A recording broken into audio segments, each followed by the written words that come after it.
Give me something.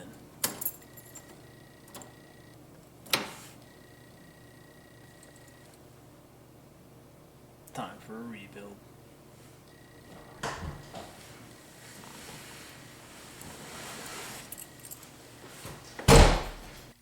Well, here we are. Broken Jaguar. Sounds about right. So I decided to do a pretty much a complete rebuild on every aspect of this car. Haven't started the rebuild yet. Wanted to kind of showcase what I'm doing around here on YouTube. Some of my fellow gearheads might appreciate what we're doing here, and car enthusiasts. So that's kind of where this is coming from. Kind of got a build schedule and cost. Try to do some kind of like actual take it a little bit serious, right? Have a little fun at the same time. Deals kind of looking at, try to get this on the road. It's February 2022. Get it on the road. October, November 2022. Looking at a mild engine rebuild. So what does that mean? Gaskets really only. It pretty much leaks out of everything. So we're doing gasket rebuilds. So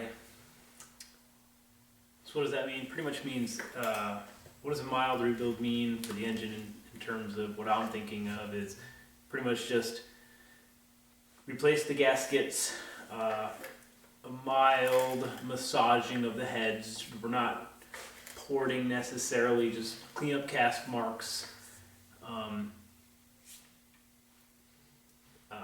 The car itself only has about 35,000 miles on it, so we're going to make sure that the cylinders still look good and there's no issues going on there. Otherwise, we're going to leave the pistons and the crankshaft and all the bearings on that side of the motor alone. We're not going to do any kind of bottom end work. We're just going to replace the gaskets. Big thing though that I want to try to do with this car is see if I can put a 4-speed automatic in it. I went back and forth with manual, automatic.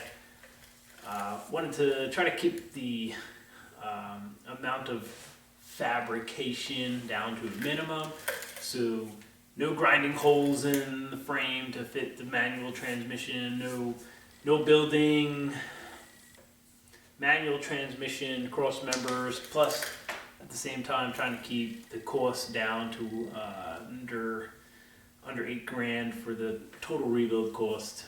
You're looking at you're lucky if the T5 survives behind here, and even that's going to run you about $2,500, $3,000 based on what you want to do with getting that installed between bell housings, flywheels, machining on certain parts. T5s were never meant to go into V12s, Jaguar V12 at least. So you have to machine down the input shafts and some other little minor things. Anyways, I want something simple to do, easy to do in a short time frame. Get this car back up and running. Enjoy it. Haven't driven it in about 2 years with all the housework going on here. We just bought a new house. So trying to get this back on the road, bring you guys along, see if this is fun for me, if I like it, keep going with it. If it turns out to be just a lot of extra work I really don't care to do, you may only see a few videos and you'll never hear from me again. But anyways, I'll go ahead and take you around the car, show you the car itself, show you some of its flaws, explain to you why I like the car itself. Alright, so let's walk around the car. Alright, so this is the infamously unreliable Jaguar XJS. It is a 1992, so it is one of the few vehicles,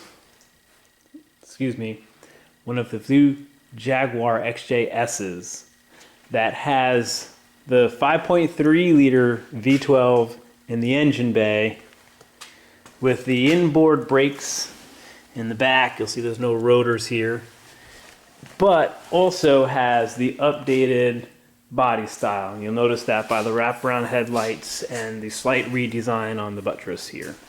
So it's pretty, in my mind, it's more of the rare model XJSs that are out there. You find them in just a 1 year span where they still have the 5.3 liter, and then in 93 you'll have your plastic bumpers, and you'll go to the 6 liter and you'll have the outboard brakes. So for me, this is kind of like the diamond in the rough Jaguar XJS. So it's something I want to get back on the road. I'm not one of those guys that everything has to be perfectly as it was from the factory, and you know, money's no cost, here's 50 grand, do a full up restoration, make it as it came out the factory. I am not that guy. I think that the marriage of newer technologies providing extra capabilities, better gas mileage, better performance in older vehicles is really awesome. To me, that's where I want to go with this. And of course, as I stated, you know, budget of 8 grand doesn't let me build 8 liter V12s with 6-speed sequentials in it. So we have to be careful with the components that we choose to help alleviate some of that cost issues. Interior wise, don't mind, the floor mats have come out for some cleaning a little while ago. Interior wise, it's in really good shape. There's a couple of cracks in your inlets here, your wood inlays. There's no major rips in the seat. The driver's side will have some wear here just from the previous owners. The headliner is not falling down. It's not perfect. It's coming off a little bit, so I'll have to address that in the future, but it's not sagging or anything where it's really annoying. The door panels are in relatively good shape. There are some issues with this vehicle, so let's see if I can't find them.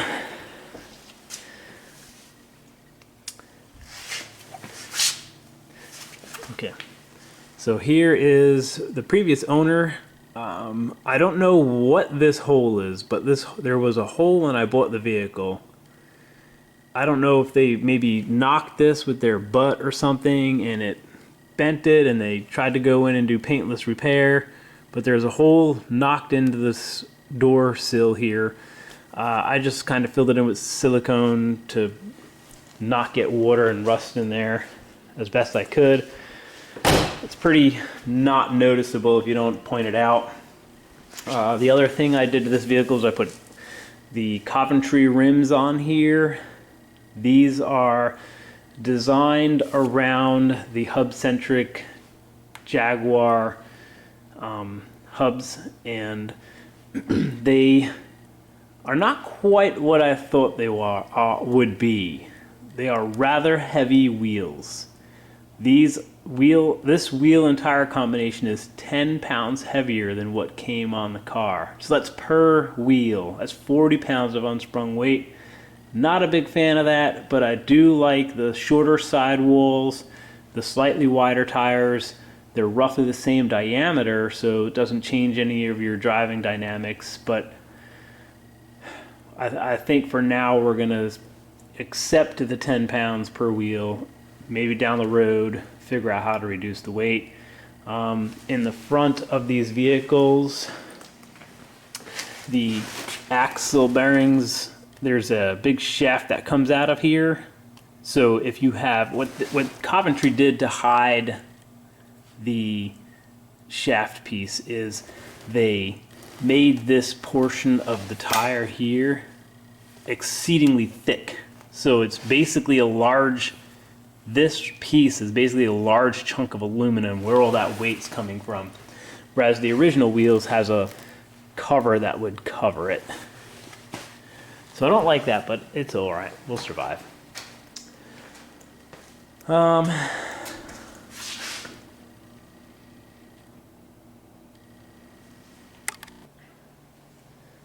we have a lovely suspension in the back. So as far as the engine goes on this vehicle, it runs okay. When I originally got it, drove her for about a year, put about maybe 5,000 miles on her or so, and it just started sputtering and spitting. Replaced a couple of sensors that I knew were going bad. Sputtering, spitting turned into not wanting to start when it's hot. Fixed a couple more sensors that I knew were going bad, and everything just started leaking everywhere. You're filling up your power steering pump every couple of weeks, and it just got to the point where it's just done. It runs terrible. It absolutely gets a little bit of heat in it, and it doesn't start at all. So I took off some of the sensors that I know do the hot start, and they're just trashed, falling up. Some of the sensors are just falling apart with age. So I could go down the road of replacing all the sensors and trying to get it back up and running that way. Again, I'm not that kind of like purist guy where everything has to be as it was from the factory. I'm not saying I'm going to engineer this car better than they all did, but it has been 30 years of progress. I think we can do some slight upgrades to this vehicle to get it back up and running, and not just get it back up and running, but get it back up and running better than it was. So one of my goals for this vehicle is to have it faster than, you're going to laugh, faster than my Lincoln Mark 8. Yes, I said that. I also own a 1995 Lincoln Mark 8 that has had a limited slip differential in the back installed, full exhaust, nothing fancy, but I want this car to be faster than that car, and if it's faster than that car, it's faster than the hot hatches that are out on the road that you see today. So I don't want to pull up to a stoplight and get left in the dust by a Honda Odyssey, right? We all know the stigma of these old 90 vehicles is nostalgic more than anything else. Almost every vehicle that's sold today is faster than some of these older vehicles that are out there. So if you live in the auto world, you know this. So I would love this car to be just a little quicker than it is. I'm thinking the rear of the trunk is actually where the ECU lives. And I'm thinking about, it's actually right down in here. So I'm thinking about MS3 conversion. Again, trying to keep everything simple. MS3 ECU, a 4-speed automatic transmission. They sell a kit, John's, I think it's John's Quarter Breeds or something of that nature. I forget the exact name. They sell a kit that does a 4-speed conversion. Should be relatively simple. Should be minimal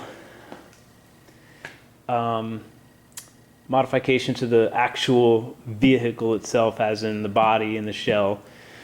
No clutch designing, trying to figure out where. So when you do a manual swap on these vehicles, one of the things you need to do is convert your pedal assembly over to a clutch-based system. So this right here on some of these vehicles come manual, especially in Europe you can find more manuals, but here they're hard to find. But the manual conversion would have a slave cylinder here that would go down to your master cylinder in your clutch. And as you can see, there's no way to install that here on the automatic vehicles. So you can do some pretty intuitive stuff, drill some holes, make some holes, put some mounting structure on the inside of the vehicle for the clutch pedal itself, yada, yada, yada. But again, that's, I work a full-time job, try to run a house, try to be a good person outside of all of the other hobbies that I'm doing. So the time that I'm trying to limit is fabrication time. So for me, a manual swap on this vehicle would probably be 2 or 3 months of build just itself. But other than that, so that's pretty much the deal. Keep it under $8,000. Try to finish up this year. Rebuild the engine, new transmission. I want to rebuild the suspension. As you saw, the rear suspension is pretty much just gone. It's very spongy. I'm also going to try to add the rear sway bar. So these vehicles, we'll get into that when it happens, but yes, option I'm looking at is installing a rear sway bar, keeping the suspension kind of compliant so it's nice and smooth to drive down the road. I don't need a sports car. We have other vehicles that will bruise your kidneys, so this is just going to be a nice cruiser, just drive down the road kind of deal. So if you like what I'm doing here, go ahead and comment down in the comment section. Tell me what you think. You can tell me I'm crazy if that's what you want to do. That's fine. I am crazy, but all right, time to get to work. I'll keep you guys updated as we make some progress.